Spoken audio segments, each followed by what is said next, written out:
Welcome back. 10:34, a little bit of change on this Thursday morning. National Crime Victims' Rights Week is April the 6th through the 12th, and I'm joined now by Illinois resident, MADD National Ambassador Erin Rollins, in raising awareness about victims' rights and advocating for Illinois families who have been impacted by this 100% preventable crime. Erin joins us now via Zoom. And Erin, thank you so much for joining us on this Thursday morning in Alton.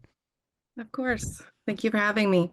Well, and Erin, as we're discussing this today and really raising awareness for, Victim Rights Week, is it okay if I ask you a little bit of your story to familiarize our audience with it? Sure, of course. So 10 years ago, on November 9th, 2014, I was driving home from a movie, and I was hit head-on by a wrong-way drunk driver on the expressway. So she had gotten on an exit ramp and had been driving for 5 miles. 3 people had called 911 to report that she was going the wrong way. And she ended up hitting me in a blind spot. I don't have any memory of the actual crash, but I do remember just waking up in the ambulance in the worst pain of my life and thinking that it was a dream. So I've spent the last 10 years of my life recovering. I lost my job. I lost function of my body. I was paralyzed from the waist down. I've had to relearn to walk again. I just had my 20th surgery 2 weeks ago. Some of the surgeries were to put me back together. Some were complications from other surgeries. Some surgeries were ones that I pursued for more function, because when you struggle with paralysis, whether you relearn to walk or not, it's a devastating injury that will affect me and others who have it for the rest of their lives. It's not something that is like one and done. So yeah, I feel very passionate about, volunteering with MADD and being an ambassador, and they've supported me so much along the way. So I'm really happy to be here. Well, and Erin, whenever we talk about, 100% avoidable, there's no bigger testament than that, especially if, there's already reports. And it's terrible what you went through and you're still going through. And I think that's the big takeaway for the audience right off the bat is this isn't, a next week because I got, rear-ended that everything's going to be okay. This is a complete life-altering situation that was caused by pure stupidity, and that's just really the way I see it. And I think it's really important that you're, really advocating and letting folks know and raising awareness about some of the impacts this has. And, what does this week mean to you as we dive into this conversation? This week is huge for me because as a victim of a crime myself, impaired driving is a crime. People take it lightly. I think one thing that I've learned over the course of the 10 years is that people's right to drink and drive does not supersede people's right to live or to have bodily function. So this week is huge. MADD had put on a vigil, which you can still access online on the Facebook MADD page. The vigil is to support people who have been injured or people who have lost loved ones. This week is also huge because there are a lot of resources that I personally did not know about before my connection with MADD, such as victims compensation, because it is a crime. It may not be a violent crime, but it is a crime that devastates families and communities and injures people. And so, MADD wanted to make another commitment to people who've wrestled with this and who've been impacted by this and say, hey, we're here to support you. We're here to advocate for you. We're here to connect you to legal resources, including when I went through the criminal court case against the drunk driver. And even the civil case, I had a victim advocate with me every single time, guiding me, leading me, supporting me, connecting me, like I said, to, victims compensation, which was very helpful for me when I couldn't work, helped pay the bills. For people who've lost someone, it can help pay for funeral costs. It's huge. This week is really huge. Well, and, that's where just hearing a little bit more of what MADD and Mothers Against Drunk Driving is doing for the folks that are affected by it. That's where I find this really enlightening because we see the name and a lot of times we see the campaigns and we know about them. But to hear your firsthand experience on this is really just so fascinating to me to hear all the intricacies and advocacy that they go above and beyond for. And when you're going through that, how important is it to have, how important was it to have them? Because to me, it's having somebody that knows these resources while you're in the fight of your life. Right. So MADD, they believe in justice and they believe in Yeah. connecting individuals to resources, and they help advocate for resources and support. And for me, it was vital. I mean, I have a very great support system, family and friends, and not everybody has that. True. But I did not know about these resources. I didn't know about victims' compensation, which, like I said, although I had the support of my family and friends, I that money was vital when I lost my income, when I had Right. bills to pay, and then I had medical debt just accumulating. Honestly, the first year that I was injured, I had accumulated over $1 million in medical liens, and there was no way that I could afford to pay that. And so, MAD support with the victims' compensation helped me pause, helped me pay my bills, helped me keep going, helped me pay for catheters, different things that insurance, copays, things like that. And then my lawyer helped me with the rest. But them supporting me through the criminal court process was also imperative, because every time I went to court, it felt like I was being re-victimized. Yeah. I was traumatized by seeing her. And of course, I'm not the kind of person to hold a grudge or to hold, anger in my heart, but it was a process for me to even work through to get to the point of forgiving her. And she showed no remorse for actually the first 2 years of the court case, which it lasted that long. And she did finally apologize during her sentencing.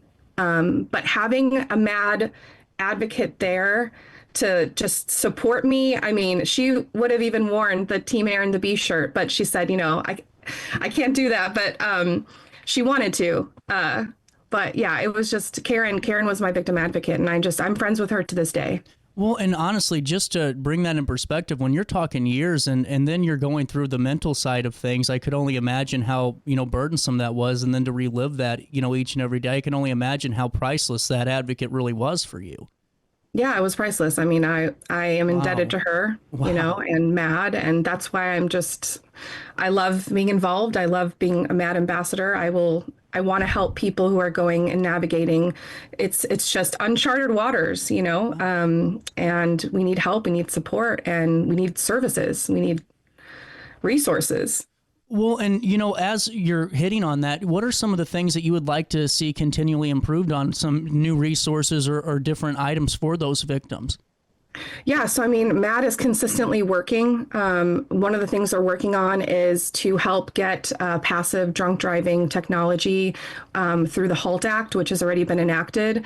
And so NHTSA, they have a 3-year plan where they have to install these devices similar to a seatbelt or similar to, a rear camera, where it's passive. It shouldn't invade anyone's privacy. It's not going to store any information, although there's a lot of rhetoric out there of people questioning that. It's not going to, we want to prevent anyone from being stranded, but this is a completely 100% preventable crime. And just like seatbelts saved thousands of lives, like for me in my crash, if it wasn't for the seatbelt, I would have flown out the windshield and I would have died.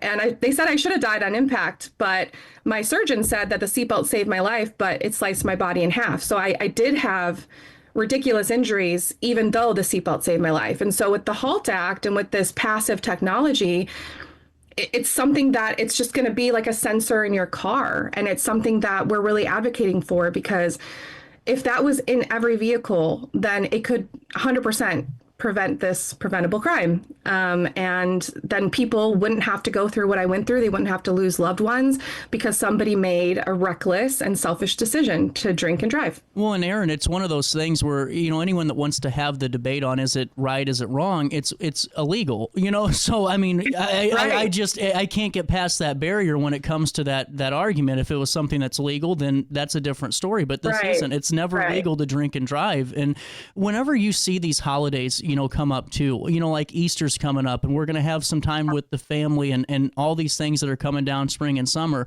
What's your kind of message for, families that are planning those gatherings and just, how to, kind of just raise more awareness on that? Yeah, I mean, the saying goes, you never think it'll happen to you, but this is one thing that you can help prevent. So if you're hosting an Easter buffet or a party, and you're serving drinks, MADD is not against drinking. That's not what we're here for. We're not saying, well, you should never drink. What we're saying is be responsible, be conscientious, think about what you're doing, the choices. And we have lots of resources. We have Uber, we have Lyft, people have friends, they have family. Like, honestly, my husband is always my designated driver. He doesn't like to drink. I like to have a glass of wine occasionally. And I know that I can rely on my husband to drive me home. And so it's one of those things where if you're hosting a party, make sure that people have rides home, provide a place for them to sleep, call a taxi for someone. Because the one thing that just really gets to me still to this day is that the drunk driver who hit me was out with a friend that night. She didn't know him very well. He dropped her off at her car, even though she was 4'10", barely 105 pounds, was more than twice the legal limit 3 hours after my crash. So she could probably barely stand. He dropped her off at her car and let her get in the car and drive home. That's ridiculous. When the state trooper arrived, he said she didn't know where she was going. She didn't know where she was coming. She had blacked completely out. She didn't even know she was driving. She didn't know she was in a car crash. This is very serious, and so people really, like, again, have a drink, but have a ride, have a plan, make a plan, we want you to go out and have a good time. We want you to enjoy life, but just think through. And if you don't know, then call someone, ask for help. Well, and before I let you go, a couple of things I wanted to ask you about. Were you able to attend the virtual night on the 6th? I wasn't, because I'm still recovering from surgery, unfortunately. Oh, yeah, I'm sorry about that. Yeah. So, but I just wanted to make sure that was, we covered that too, and that it was held, yeah. and for next year and those things that come down the pipeline. But also wanted to ask you real quick about the 24/7 support for victims. Yeah. Was that instituted while you were going through the biggest hurdles of your journey, and what's that look like now for victims that are affected? So MADD has a 24/7 hour day line for victims. And so basically, I'll give you the number. It is 1-877 MADD, MADD help.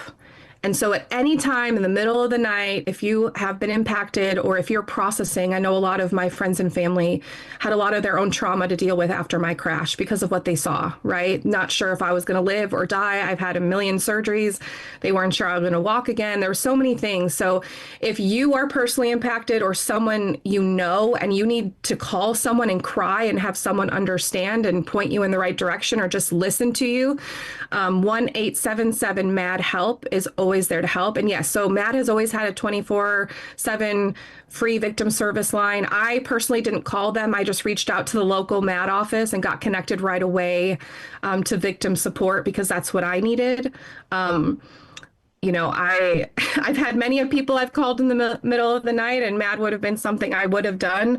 But I wanted in-person support, and that's what I was able to get. Well, and it's good to know that, whether it's in person or if it's just that phone call, that they're there for you whenever you need it the most. And sorry, my allergies are getting a little bit. Okay, no problem. But with that being said, Erin, I truly do appreciate your time because you have such a powerful story and such a great message for so many people that, we all know the folks that think that they can, go ahead and make it home, but just be smart because you're really changing the lives and really altering, if not ending so many lives if you really take that chance. And I really appreciate your time. And what's your final thought just about this week before I let you go? I just had a thought. I've gone to a couple of restaurants recently and they're serving THC options. And so we're not just fighting drunk driving anymore. We're fighting poly use, right? We're fighting people who are having a drink and they're having a beverage with THC. And so at least with drinking, we have, a limit, a legal limit. But with THC, they don't yet know how that impacts people and slows down their reaction time and changes their perception of what they're seeing. And so, I just want to encourage people, like, have fun, but just make a plan and think about someone else. And I tell this to people a lot because I'm a very spiritual person. People have said, well, how could a good God allow something so bad to happen to you, Erin? And this is what I would say. I would say, is it not more loving that not only God spared my life, because I did have a premonition 2 days before my crash, and I knew something terrible was going to happen. And I said, God, just don't take my life. And But isn't it more loving that somebody else that night wasn't? Because I truly believe that if my drunk driver hit somebody else, they probably would have died. They told me so many times I should have died. And it could have been a child, it could have been a whole car of people, it could have been a family. And those people will never know that they were spared. And so I just think about that a lot. Like, wow, those people will never know. And that could have been anyone. It could have been anyone driving that night, not necessarily me. And so although I've been through hell and back, I would take that place so somebody else could live. And I just want people to think about other people when they're going out and they're enjoying their time. Think about your influence, because your right to drink and drive doesn't supersede someone's right to live. And it is illegal, as we talked about. I think people forget that it is illegal. So yeah, that's what I have to say. Well, Erin, thank you so much for coming on the show, and you're welcome back anytime to raise more awareness and insights on this really important topic. We'll take a quick break at 10:49, and we'll come back and wrap up our Thursday morning show right after this in the heart of the 618.